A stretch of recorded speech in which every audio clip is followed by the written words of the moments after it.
Okay, so now we're moving on to the color part of the smile simulation. We've got the teeth in the right shape. We have them in the right spot. We look like it's going to fit within their smile. We've selected the correct number of teeth it's going to take to get this patient the result that they're looking for. So now it's time to finally get to the color. This is the part that most patients spend a lot of time looking at. But and this is the hard part, I think, is the hardest part in trying to make this whole thing come together. Having a good photograph from the very beginning that's going to match up with their color library, because our color library for Smilefy, there's only 3 different colors. They used to have more, but now the simulated version that they have now in Smilefy is only down to 3. So my request that they could add some more colors, because everyone's going to have a wider variety of pictures that they're going to be taking in their office. But we work with these 3, and I'll point out the 3 different ones to work with. And also we'll say that when you zoom out, that's probably going to be the best way to evaluate which color is the best. But if we're going to look closer at these 3 different choices, I'm going to call this first dot number 1, this next one number 2, and this next dot number 3. Dot number 1, you're going to notice that it has a lot of incisal halo or translucency right here. You can see a lot of that anatomy, and there's a high shine from the flash. So these little white spots from the flash really stand out. If we go to number 2, you notice that halo or that incisal edge is more opaque. You don't see that shine through. And the flash is a little bit more spread out. It's not as bright across those teeth. And then if we go to the third one, you can see a little bit of a halo or a little bit of a translucency. And the flash is a little bit different positioned there as well. You notice that between numbers 2 and number 3, the incisal edge, again, is that's kind of the biggest difference. But the flash is kind of in different locations. Here it's kind of away from the gingival third.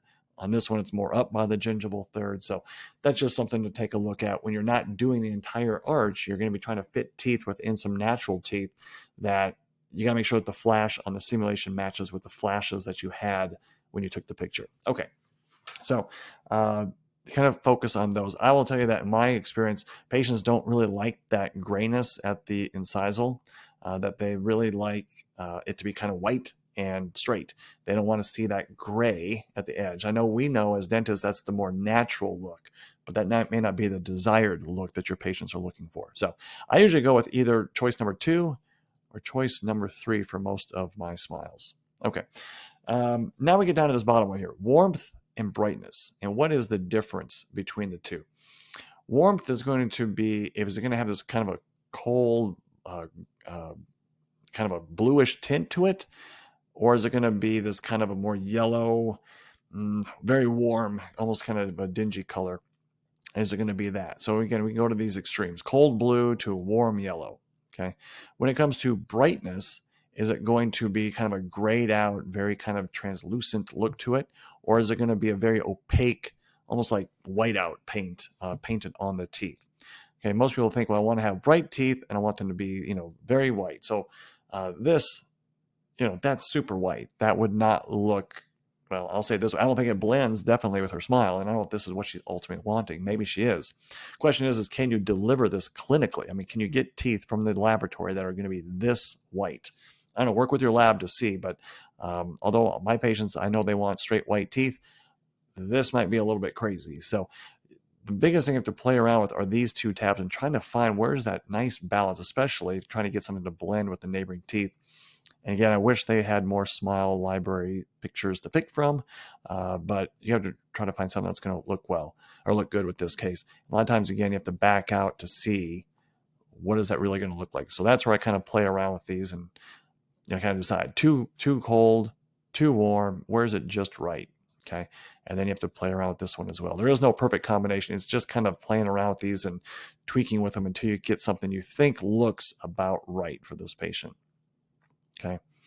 And I could probably spend another 2 or 3 minutes just trying to find the right combination. But in the sake of time, I will keep moving on. Okay. Let's check my notes. Okay, the blur section.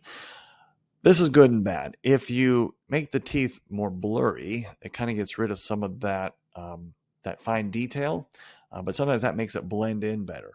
But you kind of lose some of that sparkle, if you will. So, again, you have to look from a distance and see, does it make sense if the teeth are a little bit blurred out as far as the flash is concerned, or should they be very crisp? That's just more of something to make sure it looks like it harmonizes well. When it comes to tint, this is one I would stay away from.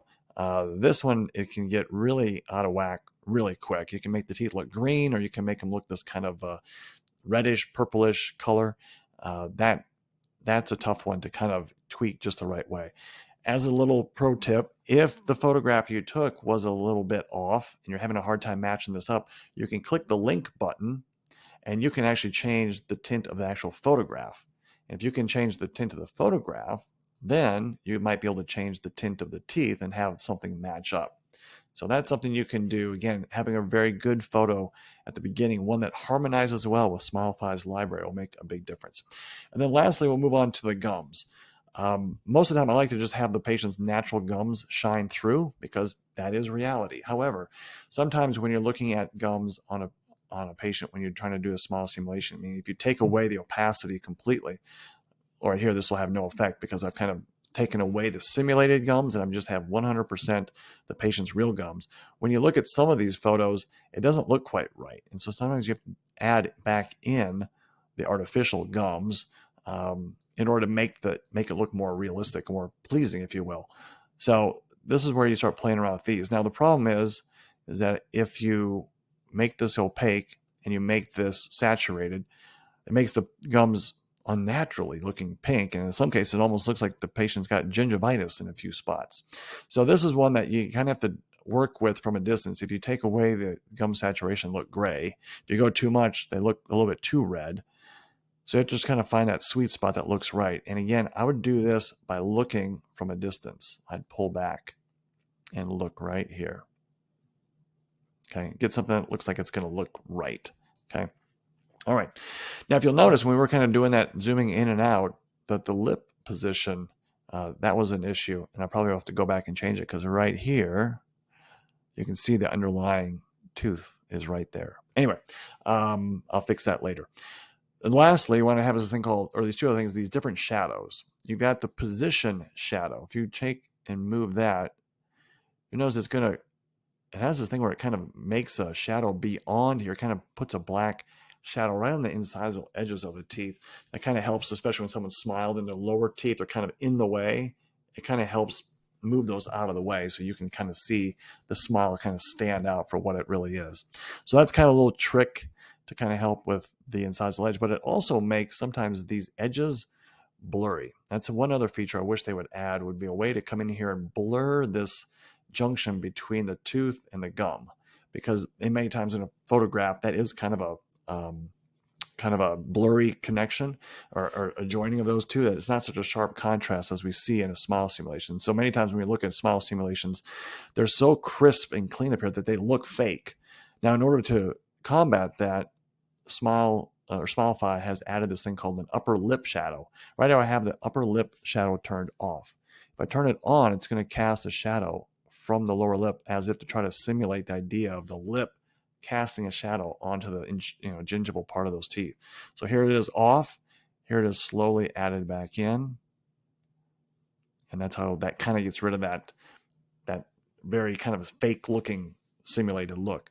Again, I wish they'd add a little thing we could come along with a brush and just make this a little blurry right at that junction. I think that would make it look more realistic. I also wish they would change it so that we could change the color of the teeth individually. They have made it so that you could change the posteriors. Now, since in this case I'm only doing the front 6 teeth, if I were to turn on this link and slide this back and forth, you would see the back teeth become darker, which is kind of how it looks. When someone smiles, the teeth just naturally get darker because of the shadows of the mouth. And so they put that feature in, which is really nice. But I wish they would also give us the freedom to go change the individual color, because, for example, this tooth is in stark contrast and brightness to its counterpart right behind it. Contrast that with this tooth to that one. Not much of a color change. And I think the reason for that is because this photograph, I don't think it was taken with a ring light. I think it was taken with a spotlight. I think this is casting a shadow across the patient's face. So you gotta make sure when you take your photograph, it has a nice ring so it's evenly balanced. So your left and your right are going to have the equal amounts of light. So you're not going to have a shadow more on one side versus the other. So anyhow, you're just playing around with these different sliders to kind of get just the way that you want. And then in the end, you'll have something that is going to look good.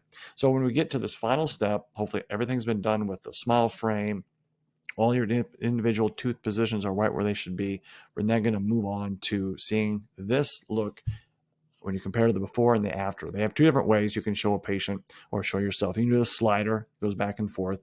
I personally don't like that one because when the teeth kind of are simulated, they just kind of jump out at you. I much rather pick this one so they can see what they currently look like in their current state versus the proposed look of what it could look like. I think, again, when you kind of stand back and look at a photograph and know that this is a simulation, it gives you an idea. It's a communication point for you and the patient to talk about what this could look like. What will this mean? Is it going to mean orthodontics? Is it going to be bonding, veneers, crowns? How many teeth? If we only do a few teeth, you're going to neglect the posterior corridors if they're fine with that. If they want the whole thing done, at least now they kind of get an idea. In this example, I just did the front 6 teeth. What if I only did the front 4? Or maybe the whole, maybe all 10 of them. What would that look like? So you can show the patient this and they can start making a better educated decision of what they want for themselves before you jump right into it. And I think looking at this before and after, again, only doing the front 6 teeth, I think this is very doable when it's all said and done. So the Smilefy software is fantastic. It will take a few cases for you to kind of get used to it.